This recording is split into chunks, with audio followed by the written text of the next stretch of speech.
दिले उम्मीद तोड़ा है किसी ने, दिले उम्मीद तोड़ा है किसी ने, सहारा दे के छोड़ा है किसी ने।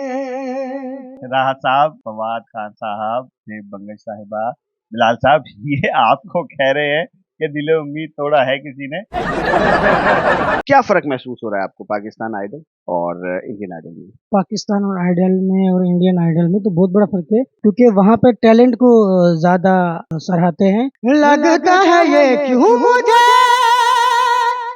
सदियों से चाहूं तुझे, मेरे सपनों में आगे अपना मुझको बना के, मेरे सपनों में आगे अपना मुझको बना के, मुझ पे तू कर एहसान है। जिया धड़क धड़क, जिया धड़क धड़क, जिया धड़क धड़क जाए। अस्सलाम वालेकुम नाज़रीन, मैं हूं नवीद राना और आप देख रहे हैं अल्फाज टीवी। नाज़रीन, हमारे साथ एक लड़का बैठा हुआ है। इसका कहना ये है कि मुझे पाकिस्तान आइडल से निकाला गया, मेरी सिलेक्शन करके, और मुझे बाद में उन्होंने रिजेक्ट किया। और उसकी बुनियादी जो वजह थी, इनका कहना है कि मेरी उम्र को देखा गया, मेरे कॉन्फिडेंस को और मेरे तजर्बे को और मेरी सिंगिंग को नहीं देखा गया। वाकई ये बात तो एक ऐसी है कि जो दिल खराज बात है। पूरी पूरी जिंदगी सिर्फ इसमें गुजर जाती है कि शायद कि हमारी कभी सुनवाई होगी और हम भी वो मुकाम हासिल करेंगे जो दूसरे लोग करते हैं। पाकिस्तान आइडल एक ऐसा प्लेटफॉर्म था कि जिसके लिए बहुत से सिंगर्स हजरात जो थे वो बहुत अरसे से वेट कर रहे थे कि हमारे पास कोई ऐसा बिग प्लेटफॉर्म आएगा और हम भी अपना हुनर आजमाएंगे। अस्सलाम वालेकुम। वालेकुम सलाम सर। क्या नाम है आपका? सर मेरा नाम वकार अली है। वकार, मुझे ये बताएं कि सोशल मीडिया पे बहुत ज्यादा आपकी वीडियोस गर्दिश कर रही हैं कि आपका कहना ये है कि आपके साथ ज्यादती हुई है। क्या ज्यादती हुई? सर मेरे साथ ज़्यादती ये हुई है कि पहले मुझे सेलेक्ट किया गया, फिर मुझे बोला गया कि इंशाल्लाह आपके पास कॉल आएगी, और मैं उस कॉल का इंतज़ार करता रहा, लेकिन वो कॉल नहीं आई। तो मुझे इस बात की बड़ी रंजिश है, इस बात का बड़ा दुःख है कि यार अपने मुल्क में रहते हुए और हमें कोई सपोर्ट नहीं कर पा रहा है। ये क्या वजह है, क्यों मुझे निकाला गया उसमें से, पाकिस्तान आइडल में से? अच्छा, मुझे आप ये बताओ कि आपको कैसे पता लगा ये बात कि आपको वहाँ से रिजेक्शन मिल गई है, जब उनकी कॉल ही नहीं आई थी? कुछ वक़्त जब ज़्यादा गुज़र गए तो शुरू होने वाला था, 1-2 दिन पड़े थे, तो मैंने कॉल करी तो उन्होंने जो है बताया कि सर भाईजान आपके साथ ये मसला हुआ है कि आपकी एज बड़ी है। मैंने कहा चलो ठीक है, कोई बात नहीं, लेकिन वहीं के हमारे सक्खर के कुछ जो है जो मेरे साथ जिन्होंने ऑडिशन दिया था, तो उधर से कहीं से मुझे मालूम पड़ा कि भाई वहाँ पे जो है सोर्स भी लग रही है और पैसे भी लग रहे हैं। ये आपको किसने बताया? जो सेलेक्ट हुए उन्होंने बताया या उन लोगों ने बताया कि जो खुद भी ऑडिशन देने गए थे? जो मेरे साथ ऑडिशन देने गए थे, उन लोगों ने बताया कि भाई वहाँ पैसे भी लग रहे हैं और सोर्स भी लग रही है। तो फिर मेरा दिल भी टूट गया। मैंने कहा यार मैंने तो बड़ी उम्मीद के साथ जो है अपना जो है परफॉर्मेंस दी थी, और बड़ी दिल लगी के साथ जो है मैंने सिंगिंग करी थी, बड़ी मेहनत के साथ जो है इस टाइम का इंतज़ार किया था कि ये वक़्त आएगा, पाकिस्तान आइडल शुरू होगा या कोई प्लेटफ़ॉर्म शुरू होगा, तो हमें मौका मिलेगा, लेकिन वो भी हमसे छीन लिया गया। अच्छा, मुझे ये बताएं कि इस बात की श्योरिटी क्या है? क्या वहाँ पर कोई ऐसा बंदा जो इस वक्त पाकिस्तान आइडल में परफॉर्म कर रहा है, क्या आप उसको जानते हैं कि जो वाकई सिफारिश से गया? जी, देखिए राना साहब ये तो मैं आपको नहीं बताऊँगा, लेकिन बहुत सी ऐसी आवाज़ें हैं, आपने खुद भी सुना है पाकिस्तान आइडल, आप देख भी रहे हैं कि कौन मेहनत से गया, कौन सिफ़ारिश। आप मैं ये पूछ रहा हूँ कि यानी कि आपकी हँसी जो आप हँसे, इसका मतलब है कि आप जानते हैं कि कोई वहाँ से ऐसा गया है कि जो सिफारिश के बलबूते पे गया है? हाँ, मैंने कहा ना मैं आपको बताऊँगा नहीं कि वो कौन लोग थे और जो है कैसे कहाँ तक पहुँचे। यानी गए हैं, आप नाम नहीं लेना चाहते। मैं नाम नहीं लूँगा, इस चीज़ का नाम नहीं अच्छा लूँगा। चलें वकार, मैं बातें तो और भी होती रहेंगी, लेकिन मैं चाहता हूँ कि कुछ ऐसा सुना दें कि जो सुनने वालों को, हमारे सामाईन को, हमारे नाज़रीन को ये पता लग सके कि जो बात कर रहा है सिर्फ ऐसे ही बात नहीं कर रहा, इसके पास टैलेंट है भी या नहीं। जी, क्यों नहीं। मैं ये सॉन्ग डेडिकेट करूँगा राहत फ़तेह अली खान साहब को, क्योंकि वहाँ पे जो जज बैठे हुए हैं, उनमें से सिर्फ जज एक ही है, राहत फ़तेह अली खान साहब।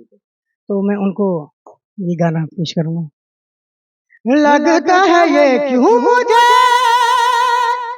सदियों से चाहूं तुझे, मेरे सपनों में आगे अपना मुझको बना के, मेरे सपनों में आगे अपना मुझको बना के मुझ पे तू कर एहसान। हाय जिया धड़क धड़क, जिया धड़क धड़क, जिया धड़क धड़क जाए, जिया धड़क धड़क, जिया धड़क धड़क, धड़क धड़क जाए। तुझे देख देख सुना, तुझे देख कर है जगना, मैंने ये जिंदगानी संग तेरे बितानी, तुझ में बसी है मेरी जान। हाय जिया धड़क धड़क, जिया धड़क धड़क, जिया धड़क धड़क जाए। क्या कह रहे हैं नाज़रीन, फैसला आपने ही करना है कि क्या ये वक़ार डिज़र्व करते थे पाकिस्तान आइडल के लिए या नहीं। मुझे ऐसा क्यों महसूस हो रहा है कि आपने बहुत ज़्यादा राहत को गाने की कोशिश की है और राहत को आप कॉपी भी करते हैं। सर जी मैंने कोशिश ही नहीं, मैंने जो है समझ लो कि उस्ताद तो हैं वो हमारे पूरे पाकिस्तान के उस्ताद हैं, नो डाउट, लेकिन उनको मैंने सुन सुन के इतना सीखा है, अपने भाइयों को सुन सुन के सीखा है। जो मेरे बड़े भाई हैं वो भी सिंगर हैं सखर में, और उनका नाम इकबाल अली लता है। तो उन लोगों को सुन सुन के, राहत फ़तेह अली खान साहब को सुन सुन के बस कोशिश करता हूँ कि मैं गा सकूँ। उन जैसा तो नहीं गा सकता, लेकिन कोशिश करता हूँ कि मैं गायकी को निभा सकूँ। वक़ार मुझे ये बताएँ कि अब आप लाहौर आ गए हैं। लाहौर क्यों आए हैं? लाहौर आने की वजह क्या है? और जब आपसे हमने राब्ता किया तो आपने कहा कि यार मैं अब गाना नहीं चाहता। क्यों? सर जी बस वो दिल टूट गया था पाकिस्तान आइडल के बाद। फिर मैंने कहा चल यार कुछ जो है अब 500-600 से कुछ नहीं होता सर। मेरी अपनी शॉप भी थी, उसको छोड़ के आया। मैंने कहा यार उसमें बचत इतनी नहीं हो रही थी क्योंकि छोटी सी दुकान थी वो। तो मैं वो छोड़ के आया हूँ, अभी शहर में कोई छोटी मोटी नौकरी मिल जाए जिसमें मेरे घर का गुजर बसर चल जाए बस। तो यानी कि आप लाहौर में इस वजह से आए हैं कि बस अब आपका रोज़गार का कोई सिलसिला बन जाए, क्योंकि वहाँ पर नहीं बन पा रहा था। तो क्यों म्यूज़िक को पाकिस्तान आइडल कोई अकेला प्लेटफ़ॉर्म तो नहीं है। म्यूज़िक के मौके तो और भी बहुत सारे हैं। सर अब बताएं हम कहाँ जाएं, इसके अलावा तो कोई हुनर भी नहीं है मेरे पास। अब तो बस ये है कि अब बस फॉर्मेलिटी पूरी करें कि ज़िंदगी को निभाना भी है, ज़िंदगी को पूरी भी करना है और चलाना भी है, पेट भी पालना है। तो अगर मैं इन चीज़ों में लगा रहूँगा तो फिर वो मकाम जो अभी जो मैंने सोचा था कि यार पाकिस्तान आइडल में जाऊँगा, तो मेरे को शायद कोई और प्लेटफ़ॉर्म भी मिल जाएगा और या ये यही प्लेटफ़ॉर्म मेरे लिए बहुत कुछ कर जाएगा, लेकिन ऐसा कुछ भी नहीं हुआ। इसलिए दिल बर्दाश्त होके मैंने ये कदम उठाया। क्या उम्मीदें वाबस्ता हैं अब? अब तो अल्लाह की ज़ात से उम्मीद है और बस ये है कि बस अब जो होगा अल्लाह मालिक। कह रहे हैं इस मौके पे ही जो दिल में आ रहा है, वो सॉन्ग सुना दें।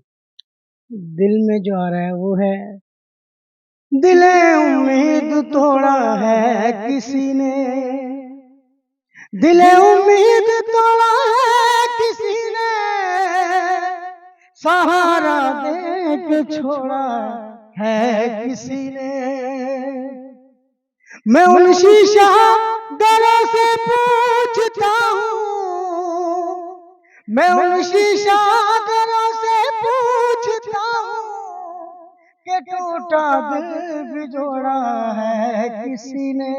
राहत साहब, फवाद खान साहब, ज़ेब बंगश साहिबा, बिलाल साहब, ये आपको कह रहे हैं कि दिल उम्मीद तोड़ा है किसी ने। मैं उन शीशागरों से पूछता हूँ कि टूटा दिल भी जोड़ा है किसी ने। तो ऐसे लोगों को खैर अगर इधर सिलेक्शन नहीं है तो आगे मौके कम से कम मिलने चाहिए और ऐसे लोगों को प्रमोट भी करना चाहिए। क्या फ़र्क महसूस हो रहा है आपको पाकिस्तान आइडल और इंडियन आइडल में? ये तो बहुत बड़ा फ़र्क है, पाकिस्तान और आइडल में और इंडियन आइडल में तो बहुत बड़ा फ़र्क है, क्योंकि वहाँ पे टैलेंट को ज़्यादा सराहते हैं, ना कि एकेडमीज़ हो गई या खान साहबों की हो गई।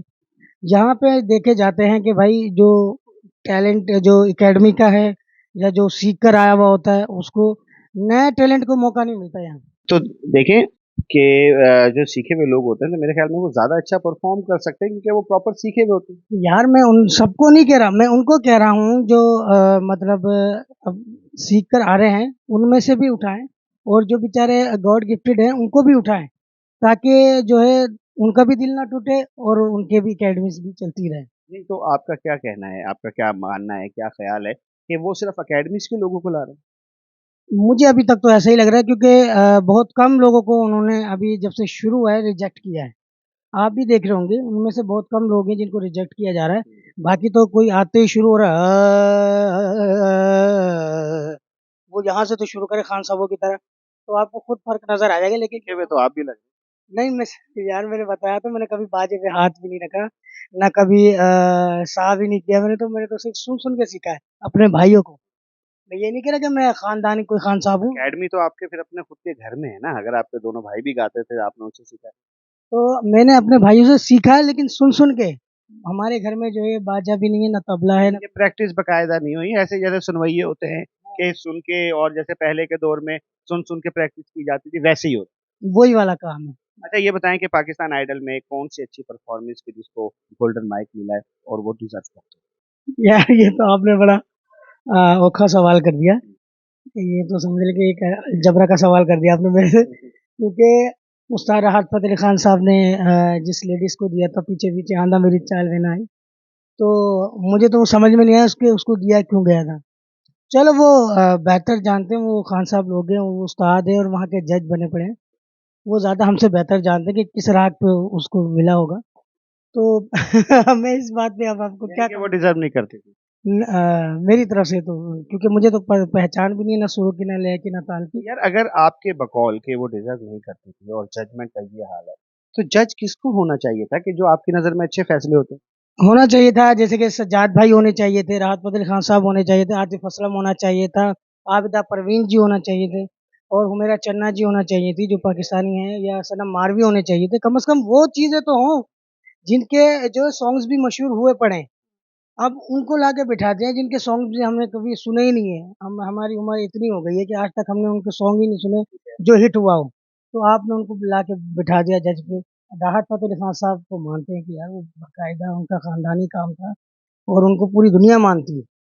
अच्छा मैं जाते-जाते आपसे ये कहना चाहता हूँ, एक तो हम आपके मुँह से वही बहुत अच्छा गाना सुनना चाहते हैं। दूसरी चीज़ ये मुझे बताएँ कि किन-किन को आइडियलाइज़ करते हैं आप? कौन से सिंगर्स को ज़्यादा सुनते हैं?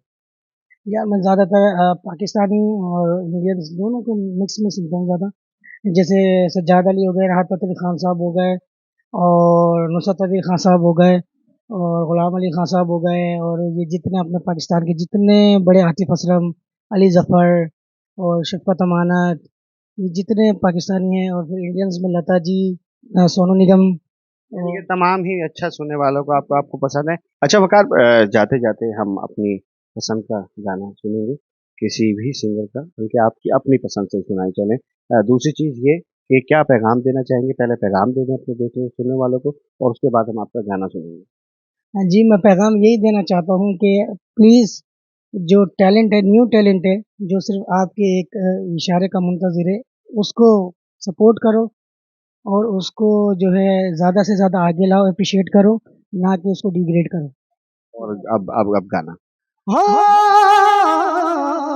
लम्हा लम्हा अरमानों की फरमाइश थी लम्हा लम्हा जुर्रत की आजमाइश थी अब रे कर रहा हूँ गिर गिर के मुझ पे बरसाता अब रे कर रहा हूँ बरसा तो तब मैं तरसा था फिर दूर न हुआ मंजर मेरा वो मेरा सनम दिल भर मेरा दिल तोड़ गया मुझे छोड़ गया वो पिछले महीने की 26 को दिल ये है जी वकार और आपने इनकी आवाज़ सुन ली है और नाज़रीन ये डिज़र्व करते हैं यानी कमेंट सेक्शन आपके पास है, अपनी राय का इज़हार कीजिए, अपने मेज़बान नवीद राना को इजाज़त दीजिए, इस उम्मीद के साथ अपना बहुत ख़्याल रखेंगे।